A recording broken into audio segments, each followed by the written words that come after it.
Ilang taon na din nating pinag-uusapan sa iba't ibang kanto sa buong Pilipinas ang ICC o ang International Criminal Court.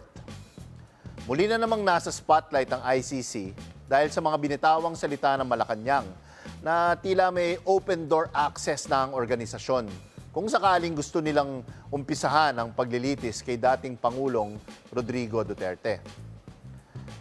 Ang maikling A+ explainer na ito ay para sa mga kanto boys, kanto girls at mga A-listers na gustong maliwanagan kung ano ba talaga ang ICC at kung may katuturan pa ba ito sa harap ng mga komplikadong sitwasyong pandaigdig. Ang ICC ay itinatag noong 2002 sa pamamagitan ng Rome Statute upang magbigay ng mahigpit na mensahe sa mga leader at iba pang nasa kapangyarihan. Walang sinuman ang hindi maaabot ng batas, lalo na pagdating sa mga krimeng mabibigat tulad ng sistematikong pagpatay ng mga mamamayan. Sa madaling salita, kahit na gaano pa kaastig o kaangas ang leader ng isang bansa, sisiguraduhin ng ICC na may pananagutan sila sa kanilang mga gawain, lalo na kung ito'y nakasira ng buhay ng maraming tao. Halimbawa na lang, si Omar al-Bashir ng Sudan at si Bosco Intaganda mula Congo. Sa mga kasong ito, pinapaalala ng ICC na kahit mabagal man ang hustisya, aabot at darating pa rin ito.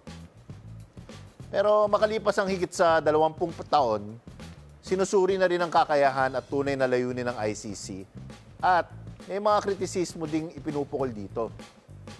Una, ang di umano'y pagkiling nila dahil karamihan ng kanilang iniimbestigahan ay mga leader mula sa mga third world countries, lalo na ang mga maliliit na bansa sa Africa.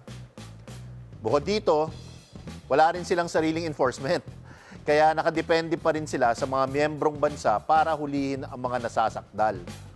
At kadalasan, nagiging mahirap ito, alam naman natin.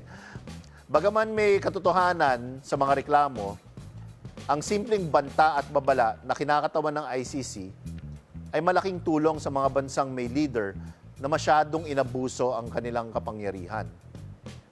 Kung ititigil o pipigilan ang International Criminal Court dahil lang sa interes ng politika, para na rin nating inabandona ang pag-asa ng mga biktima at ng mga nag-iimbita ng hustisya para sa krimeng lampas sa kanilang kontrol.